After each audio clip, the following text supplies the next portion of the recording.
Mickey Cohen, a notorious figure in the American underworld, had his heyday in the 1940s and 1950s as a powerful mob boss in Los Angeles.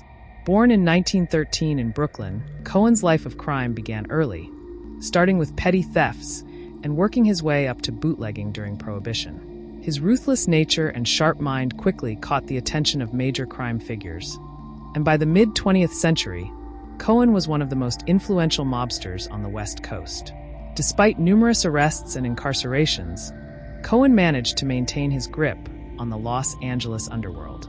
His connections extended far and wide, from corrupt politicians to Hollywood stars. But by the late 1950s, law enforcement was closing in, and Cohen's empire began to crumble. He was convicted of tax evasion in 1961 and sentenced to 15 years in Alcatraz. Cohen was released from prison in 1972, but the world had changed. The mob was no longer the force it once was, and Cohen's influence had waned significantly. He tried to re-establish himself, but found that younger, more ruthless criminals had taken over the streets.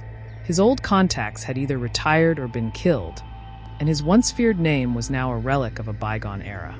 In the 1980s, Cohen lived a relatively quiet life, plagued by health problems and old age. His final years were spent reflecting on a life of crime and the fleeting nature of power. He was largely forgotten by the public, living in a small apartment in Los Angeles, a far cry from the luxurious lifestyle he once enjoyed. In 1986, Mickey Cohen died alone, a shadow of his former self. His funeral was a modest affair, attended by a few old friends and associates.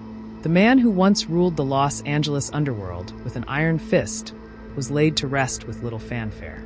His story serves as a cautionary tale of the transient nature of power and the ultimate price of a life lived in the shadows.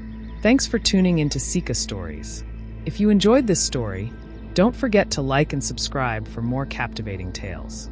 Your support helps us keep bringing these stories to life. See you in the next episode.